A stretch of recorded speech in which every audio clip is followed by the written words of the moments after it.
Welcome to Lunch Money. Coming up, will the autumn statement contain a surprise ISA upgrade? Why it's not just Nigel Farage getting debanked, it's happening to parish councils, community groups and steam train enthusiasts. And stick around to find out how you can earn extra money for using less energy.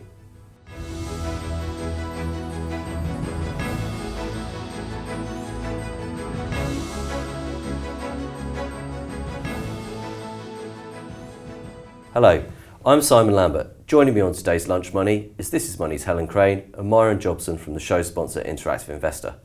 Myron, Britain loves an ISA. It's one of our favourite ways to save and invest. There might be some changes coming up. We've been promised a potential upgrade in the autumn statement, if you believe the rumours. We're going to talk about that in a minute, but first, the ISA basics. What are the rules and how many of them are there now?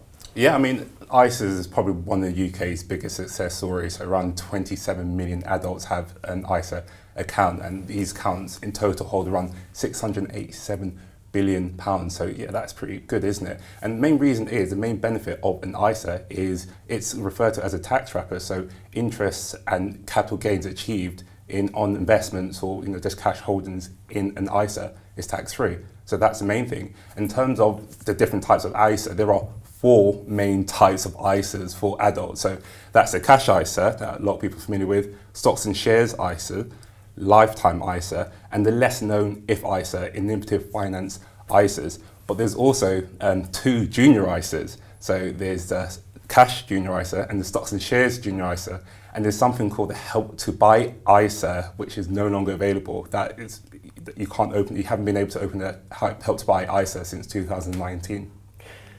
That all sounds quite confusing. It is. So you can see why people who don't necessarily work in the financial industry or in personal finance journalism might get a bit confused by this. The big number is £20,000, isn't it? That's your annual allowance. Yeah. And you get that each year. But beyond that, do you think it's all got too confusing?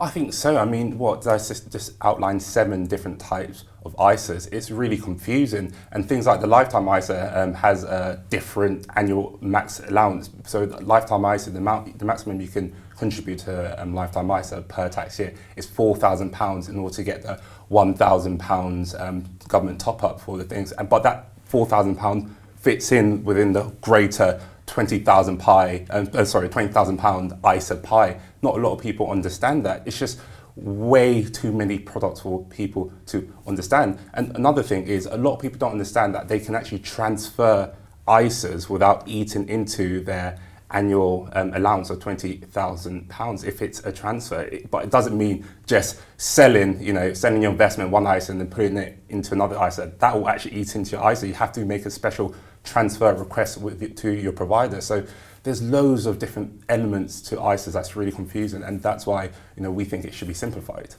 So you've been calling for simplification for some time. There seems to be maybe an indication that it might happen in the autumn statement. There's been rumours that the allowance might even be raised, but for most people, £20,000 is way more than they're going to be able to set aside each year anyway. So do you think actually the simplification could make a bigger difference to most people?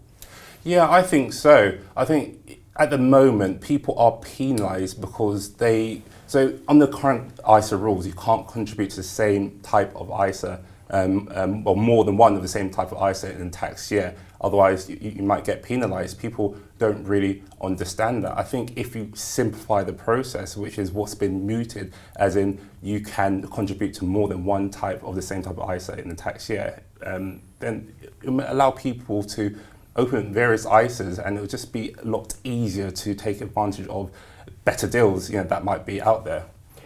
So Jeremy Hunt calls you up. He says, Myron, I need a big idea for my autumn statement. What am I going to do about ISAs? What would be your suggestion to fix this? Well, I think, so what we've been calling it for Interactive Investor is just have 2 ISAs. You have a cash ISA element, and then you have the equity ISA, which encompasses all the different type of investment ISAs. So if ISA, obviously stocks and shares, lifetime ISAs, the investment part of the lifetime ISA, because it will just make it very simple for people to understand. Myron, thank you very much. Fingers crossed. Fingers crossed, Simon. Thank you. Helen, the summer gave us a new word, debanking. thanks to Nigel Farage and his row with NatWest. But it's not just controversial political figures. It turns out it's community groups as well, as your recent investigation has showed. Firstly, give us an explanation. What is debanking? So debanking is when your account, usually a current account, is closed without your permission or your say-so. So as you've said, this hit the headlines over the summer with Nigel Farage, who was debanked by NatWest for his political opinions. The majority of people who get debanked, it has nothing to do with any of their political opinions. Often it's because the bank suspects some kind of fraud or foul play on their account, but that doesn't mean they've necessarily done anything wrong. The banks carry out these checks. They'll ask people for new forms of ID or new documents, or they'll ask them questions about who they're paying and who's paying them. And if they don't like the answers, then they can close your account. It's worth saying as well that banks don't actually need a reason to close your account. In the terms and conditions you sign up to when you start a bank account, there's normally a clause that says, we as your bank can close your bank account whenever we want to without having to give a reason. So it can unfortunately happen to anyone. And that's fine on the bank's part, but not so fine on the customer's part, because they need to go then find another account, which can be quite difficult, especially if they've had their previous one closed. Yeah, absolutely. It's really difficult. I would recommend that everyone has a second current account just for these kind of situations. It's good practice anyway if, say, you lose a card or something else happens that means you're without access to one of your accounts. I think in this day and age, it's just good practice to have a second current account. Unfortunately, even though a lot of these people who get debanked, it's no fault of their own. Just as a safety measure, I think it's good advice. So in your Crane on the Case consumer column, you've had a number of people contact you because they've been debanked. I think my favourite was the one who it turned out that he wasn't involved in money laundering. He was just helping out a local food bank with many payments. But also you've done an investigation, and we've got parish councils, a choir, I believe, and some steam train enthusiasts. What's been going on here? Yeah, so we've looked into these cases of debanking, and we've had a lot of readers get in touch, particularly from, as you said, small community groups. So these are organisations who don't make a lot of money. They have maybe a few £1,000s in their account, which they use to run their club. These are, as you said, choirs, local clubs, neighbourhood associations, generally people who are doing nice things to their local community. And people have got in touch to say that Barclays in particular have got in touch with them to ask them these questions about their accounts and things they might not necessarily be able to answer. So the choir who I spoke to said they'd been asked who their shareholders were, which obviously makes little sense for them. And it's turned out being quite serious because a lot of them have ended up having their bank accounts closed or frozen, which runs them into problems because, they have bills to pay, they have suppliers, and it's, they've done nothing wrong, but actually a lot of them say that they have met these checks that the banks asked them to do, but Barclays has closed their account anyway. So it's really difficult, and the thing is they don't get very many answers as to why it's happened. So it's a really unfortunate situation. Okay, and finally we'll finish on some good news. As people are reaching for the light switches, dialing up the heating, the government's offering them the opportunity to get rewarded for not doing that. What's this that they can do then? Yeah, so this is the Demand Flexibility Service. This is a scheme, it's run by the National Grid, it started last year, and it basically offers people money off their energy bills if they use less energy between the hours of 4 and 7 p.m, which are the peak hours for energy use.